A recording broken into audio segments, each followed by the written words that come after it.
اعوذ باللہ من الشیطان الرجیم بسم اللہ الرحمن الرحیم ومنہم من یستمع الیک وجعلنا علی قلوبہم اکنۃ ان یفقہوہ وفی آذانہم وقرا وإن یروا کل آیۃ لا یؤمنوا بها حتی اذا جاؤوک یجادلونک یقول الذین کفروا ان ھذا الا اساطیر الاولین۔ سورۃ انعام کی آیت نمبر 25 ہے۔ اللہ تعالیٰ ارشاد فرماتا ہے وَمِنْهُمْ مَن يَسْتَمِعُ إِلَيْكَ،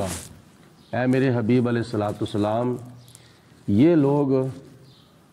آپ کی طرف کان لگا لگا کر سنتے ہیں۔ جب نبی کریم علیہ الصلوۃ والسلام قرآن پاک کی تلاوت کرتے تھے تو اس وقت کافر لوگ جو تھے وہ بطور نکتہ چینی نبی کریم علیہ الصلوۃ والسلام سے اللہ تعالیٰ کا کلام جو تھے وہ سنتے ہوتے تھے۔ ان کا نظریہ یہ ہوتا تھا کہ ہم سنتے ہیں بھلا کیا کہتے ہیں،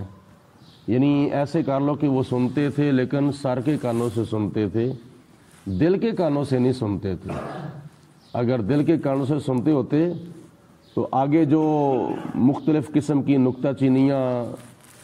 انہوں نے کی تھیں وہ نہ کرتے، ورنہ حضور علیہ الصلوۃ والسلام اللہ کا پاک کلام تلاوت کریں تو پھر تو آسمان اور زمین کے درمیان اللہ کے جو پرندے ہیں وہ بھی معلق ہو جاتے تھے۔ حضور علیہ الصلوۃ والسلام کی زبان مبارک کے اندر ایسی تاثیر تھی۔ اگر حضرت سیدنا عمر فاروق رضی اللہ تعالیٰ عنہ قرآن پاک کی تلاوت اپنی بہن سے سن کر ان کے دل کے دریچے کھل سکتے ہیں، وہ مسلمان ہو سکتے ہیں تاثیر قرآن سے، تو کیا کافر لوگ نبی پاک علیہ الصلوۃ والسلام سے جب کلام سنتے تھے تو کیا اس وقت وہ مسلمان نہیں ہو سکتے تھے؟ سنتے تھے لیکن وہ دل کے کانوں سے نہیں سنتے تھے۔ تو بات اس وقت بنتی ہے جب اللہ کا کلام دل کے کانوں کے ساتھ سنا جائے۔ حضرت داؤد علیہ الصلوۃ والسلام جب زبور تلاوت کرتے تھے تو آسمان کے پرندے جو ہوتے تھے وہ معلق ہو جاتے تھے، کھڑے ہو کر اللہ کا کلام سنتے تھے۔ تو اس لیے کہ جب دل کے ساتھ اللہ کا کلام سنا جائے تو پھر کچھ اور ہی مزہ ہوتا ہے۔ تو اگر کانوں کے اوپر بوجھ ڈال کے اللہ کا کلام سنا جائے تو پھر کچھ بھی نصیب نہیں ہوتا۔ کافر لوگ جب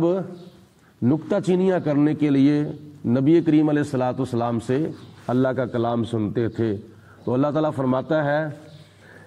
وَجَعَلْنَا عَلَىٰ قُلُوبِهِمْ أَكِنَّةً، ہم نے ان کے دلوں کے اوپر غلاف ڈال دیے تھے، ہم نے ان کے دلوں کے اوپر پردے ڈال دیے تھے، اَن يَفْقَهُوهُ، تاکہ وہ اللہ کا کلام نہ سمجھ سکیں۔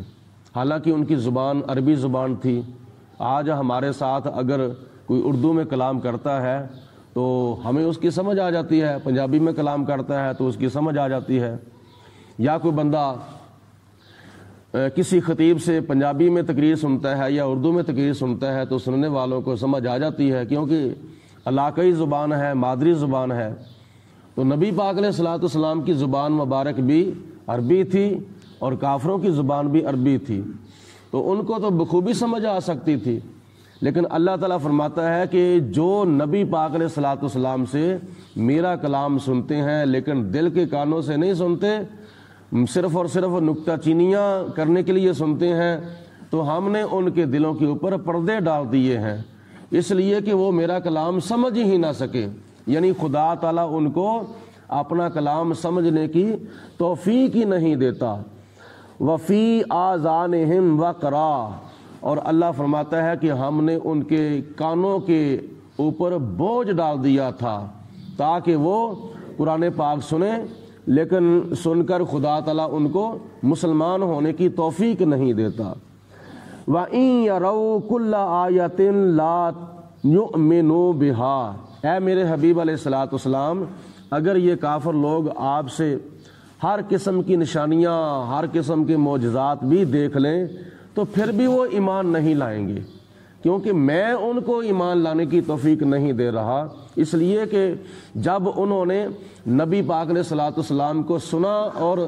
دل سے نہ سنا تو خدا کی ذات بابرکات کی غیرت کو یہ گوارا نہیں ہے، اللہ پاک نے ان کے دلوں کے اوپر پردے ڈال دیے۔ نتیجہ یہ نکلا کہ پردے جب پڑ گئے تو پھر اللہ کا کلام ان کو سمجھ نہیں آ رہا تھا، اور دوسرے نمبر پر ان کے کانوں کے اوپر بوجھ ڈال دیا گیا، اور تیسرے نمبر پر اللہ فرماتا ہے کہ اگر وہ آپ سے ہر قسم کی معجزات بھی دیکھ لیں، ہر قسم کی نشانیاں بھی دیکھ لیں، آپ کی نبوت کی حقانیت کے دلائل بھی دیکھ لیں، تو پھر بھی وہ ایمان نہیں لائیں گے۔ اور چوتھے نمبر پر وہ کیا کریں گے؟ حتی اذا جاؤک یجادلونک، اور وہ آپ کے پاس بحث کرتے ہوئے آئیں گے، آپ کے پاس وہ کیا نام ہے نکتہ چینیاں کرتے ہوئے آئیں گے، اور پھر بھی وہ اپنے موقف کے اوپر ڈٹے ہوئے اے میرے حبیب علیہ السلام آپ کے اوپر آپ کے پاس آئیں گے، اور وہ آپ سے پھر بھی بحث مباحثہ ہی کریں گے کہ ہم سچے ہیں، ہم سچے ہیں، تمہارا قرآن جو ہے یہ اللہ کا کلام نہیں۔ وہ کیا کہیں گے؟ یقول الذین کفروا، کافر لوگ یہ کہتے تھے قرآن پاک سن کر، ان ھذا الا اساطیر الاولین، یہ تو پہلے لوگوں کی کہانیاں ہیں، جیسے کوئی کیا نام ہے واقعات ہوتے ہیں یا کوئی اور معاملات ہوتے ہیں تو گزر جاتے ہیں، کوئی ان باتوں کو یاد کرنے کے لیے بس کوئی کتاب لکھ دیتا ہے تو وہ گزرے ہوئے لوگوں کے واقعات یا کہانیاں اس کتاب کے اندر لکھ دیتا ہے۔ تو یہی حساب قرآن پاک کا ہے کہ وہ کافر لوگ کہتے تھے یہ تو اللہ کا کلام نہیں ہے، یہ تو آپ کو کچھ آ کے بتا دیتے ہیں کچھ لوگ، وہ ان لوگوں سے آپ سن کر کسی سے آپ لکھوا لیتے ہیں، یہ پہلے یہ ہوا تھا، پچھلے سال میں یہ ہوا تھا، اس سے پچھلے سال میں یہ ہوا تھا، اس سے پچھلے سال میں یہ معاملات ہوئے تھے، یہ واقعات ہوئے تھے، یہ تو گزرے ہوئے لوگوں کی کہانیاں ہیں۔ یعنی کافروں نے اس قرآن پاک کو گزرے ہوئے لوگوں کی کہانیاں قرار دے دیا،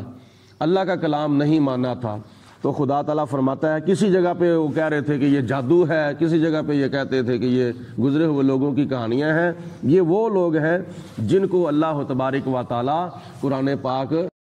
جب وہ دل سے نہیں سنتے تو پھر خدا تعالیٰ ان کو کیا نام ہے سمجھنے کی توفیق نہیں دیتا، اور پھر اس کے علاوہ ان کے کانوں کے اوپر خدا تعالیٰ بوجھ ڈال دیتا ہے، اور پھر وہ نبی پاک علیہ السلام کے معجزات دیکھنے کے باوجود بھی نہیں مانتے۔ کیا کافروں نے نبی پاک علیہ السلام کا معجزہ یہ نہیں دیکھا تھا کہ آپ نے آسمان کے اوپر چاند کے 2 ٹکڑے کر دیے تھے، پتھروں کو کلمہ پڑھا دیا تھا، درختوں کو بولنے کا شعور دے دیا تھا، کھاری کنویں جو تھے وہ اپنا لعاب دہن شریف ڈال کر میٹھا کر دیا تھا۔ اس طرح کے کئی معجزات کافروں نے دیکھے تھے، لیکن دیکھنے کے باوجود نہ مانے، کیونکہ خدا تعالیٰ نے ان کو ماننے کی توفیق نہیں دی۔ تو جب ماننے کی توفیق نہیں دی، اس کی وجہ یہی تھی کہ وہ نبی پاک علیہ الصلوۃ والسلام سے اللہ کا کلام سنتے تھے، لیکن دل کے کانوں سے اور محبت کے کانوں سے نہیں سنتے تھے۔ تو ہمارے لیے